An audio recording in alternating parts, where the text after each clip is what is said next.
Hello, everybody. Welcome into Sports by GSMC Podcast Network. I'm your host, Jeremy Lapidus. I hope you've had a wonderful day so far. We have a lot to get into. So much major breaking sports news has happened today, including the A's moving to Vegas, their first step after being kicked out of their stadium this season, along with a whole bunch of other incompetence from them, as well as the Knicks losing their star Julius Randle for the rest of the season, and a new proposal in college football for a Super League. We'll break that down and more coming up later in this show. We are going to start with the Super League, but before we do, remember that if you would like to be an even bigger part of the show than you already are, all you need to do is go to gsmcpodcast.net. Leave a tip or donation with a message in it. It'll pop up on the bottom of the screen for you, me, everybody else in the world to see. You can control what we talk about here on the show by leaving a tip or donation. If you have a burning question you want me to answer, or anything that is on your mind, leave a tip or donation and we will have a little discussion about it. Once again, that link is gsmcpodcast.net. But like I was saying, there's a lot of breaking news in sports today. Lots of big stories. We're going to start off in college football. This is one that's really intriguing to me, this idea of a college football super league. We've talked a lot about these new college football structures that are being proposed, the playoffs, everything kind of surrounding the crumbling of the NCAA from the inside out in recent years. In the last month or so, it's kind of really accelerated. The College Football Super League is an intriguing prospect, right? The College Football Super League is something proposed by the NFL's left-hand man, the guy in the NFL that is responsible for running and getting and negotiating the huge media rights deal that they already have. So there's some huge names that are backing this idea. They've formed a group called the College Sports Tomorrow, or CST, and they're proposing this as a way to revitalize college football, as a way to stop it from going down the path that I think anybody with a brain can kind of see it's going down. They say it's kind of a dead system right now. They're trying to fix it. And I'm really interested to see exactly how much how much support that this can get, because they introduce an idea of relegation. And for those who are unaware, relegation is something that they do in soccer leagues all around the world. Basically, if your team sucks, you go down to a different level, and then the teams that are the best in the level below move up. So it adds a kind of mobility that I think would really, really benefit college sports. You're not going to have those traditional rivalries as much anymore, but you can consistently reward teams for winning. You can consistently reward these really good group of five teams, give them a shot, and punish the really bad Power 5 teams. And it doesn't quite go as far as I personally would like to see it go. As a fan of a group of five team, and I might have a different outlook on this, but you take a look at the way it's structured, and there's going to be 80 teams in this so-called Super League. This is the proposal. This Super League is going to have 80 teams. There are 70 Power 5 teams, and they're going to be slotted into 7 10-team divisions. And then that's going to be the top. They're stuck there. The Power 5 teams are always going to be the Power 5 teams. And then there's one more division. It's going to be 80 teams in this new system, in this Super League. And then the last 10 teams in the league are just going to be that relegation zone. They're going to be those teams that can come up, those group of 5 teams, move up and attempt to, be a bigger part of college football. Move up in there, be a part of the real league. But that is the entirety of the group of 5, 10 teams. Whereas all of the Power 5 are in there. All 70 teams. And I love this idea of relegation. I really do. But the fact that they're only doing relegation for a group of five teams, they're throwing every single group of five team into a bucket. All five of those conferences are going into the other bucket, and you're being left with 70 Power 5 schools. And I'm interested to see, they didn't exactly say how they were going to split it up, but they did say that the playoff system would be much like the NFL. You have the winner of each division, of all eight divisions, moving on, and then they would just seed them by their performance, right? So it's an 8-team playoff. Pretty simple structure there. You can picture how an 8-team playoff would go. But going down the line there, it's a good proposal, I think. I'm a big fan of the way that this could turn out. Now, there isn't a lot of support right now, mostly because these big media rights deals that all of these conferences just signed into. About a week or two ago, the big story in college football was the huge media rights extension that was signed by every single school in college football, basically, for the college football playoffs. So the big revenue splits, all the stuff that was going on with everything we could read into it, with the ACC getting less money than the Big Ten, the Big 12 getting less money than the SEC, blah, blah, blah, all that stuff that we broke down earlier. And it's kind of making it a little tough for these conferences who it seems like there's a little bit of interest from, at least from the Athletic article that I was reading about this today. A really, really well done article that I think you should all check out, written by Andrew Marchand and Stuart Mandel.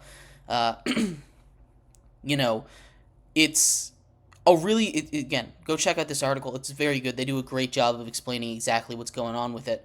But there's a lot of what they talk about as like unwillingness to commit right now, at least publicly, because of these media rights deal. And they don't want the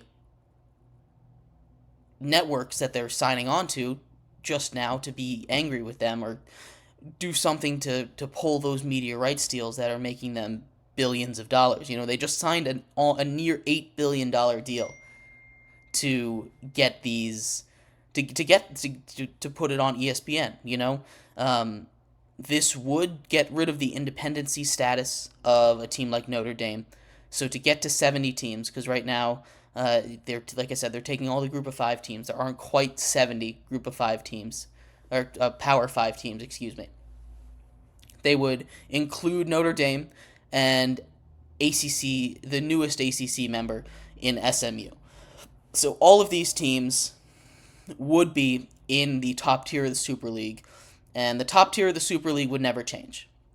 You have those 70 teams, and they're playing in each of their 7 divisions. The only division with relegation would be the Group of 5 team. And, well, I do like this idea. I really do. I think what would make it even cooler is if you did a real relegation. Because relegation is something that I think would work really well in college sports. Especially with how volatile it is and how quick dynasties can pop up and go away, and how these great teams can be built like that, especially with the transfer portal and NIL nowadays.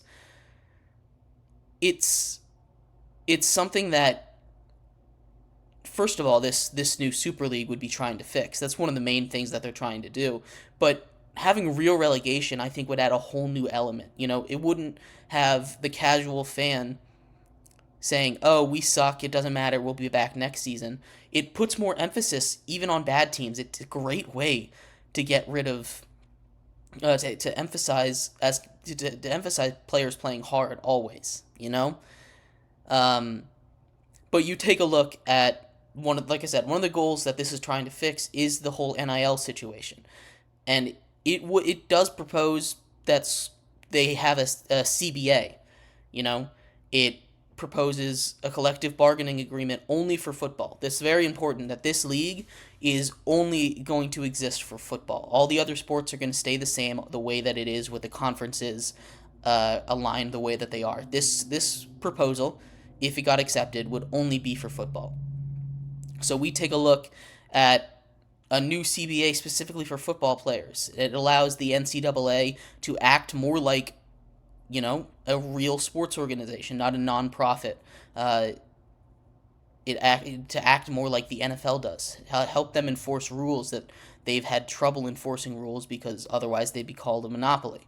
You know, it would help them actually get power back in college football, something that they are very very quickly losing. So there is a lot of interest from a lot of different sides.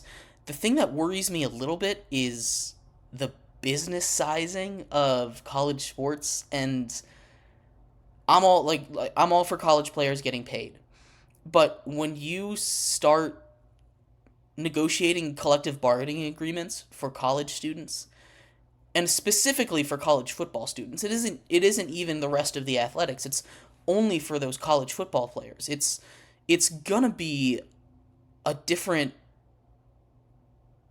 I guess, vibe around campus. I go to the dining hall nowadays. I see the basketball players, men's and women's. I go and talk to them. I see them at least once a week here around school. Football players you run into as well. And they're just there, but imagine if they become employees, like official employees of the university. It's a different kind of feeling than if they're just students there. It kind of gets rid of the student part of student athlete, and that really is half of what they're there to do. They're there to play football. A lot of them are there solely to play football, but they're also there just because they're there to play football doesn't mean they shouldn't get an education, and it kind of takes away some of the incentive for that. So there's pros and cons to this. Overall, I'm a big fan of the idea of this Super League. I'm a big fan of the idea of relegation, bringing relegation to American sports, and this is probably the best way to do it, because you can't just say, okay, NFL, we're doing relegation now. That's not how American sports are set up. There isn't another league for them to get relegated to, but college football, you can do relegation because there are these other conferences to get relegated to. And I think it would really put the incentive on these Power 5 schools who are just kind of coasting along. Vanderbilt, for example, is not a very good football team. It gives them a little kick in the butt. If you are going to be part of this Super League, this league that is becoming basically professional at this point, that you need to take this seriously. That's what the Super League would become. It would basically make it a professional league. So my one tweak to this would be allow relegation in all 8 divisions, not just the bottom one. But other than that, I am very curious to see if this proposal can take off. There's a lot of positives. Like I said, I'd love to see relegation, and I think the way that it's being spelled out, it's going to help fix that power imbalance that the Power 5 has. It's going to get rid of the Power 5 in total. So I'm not sure how into it the SEC and the Big Ten are going to be, because they're going to lose a lot of power there. But I expect the other 2 power conferences to be kind of into it. So it's going to be an interesting split in college football, and I'd love to see how this goes. They don't expect anything to happen for the next couple years, like I said, because all these media rights deals, but they were saying they'd like to at least have verbal support by 2030. And I'm curious. Like I said, that's a lot of time. This isn't something that's going to happen until like 2034 or so 2035 or something like that. So we got like 10 years to wait until something this drastic actually changes in college football. But I am a big proponent of this. There are some things I'd like to tweak, just some minor things, but the idea of it as a whole, I think it's a great idea. I think this alleviates a lot of my worries with the direction that the NCAA is heading in right now. But I'd love to hear your guys' thoughts in the comment. Let me know pros. Let me know what you think of this college football Super League. Do you think that the NCAA should adopt this? What are your biggest issues with it? What's the part that you would love to see implemented, even if the Super League isn't a thing? Let me know in the comments. Anyway, in our segment coming up, we are going to talk about the Oakland Athletics. They are a mess of an organization.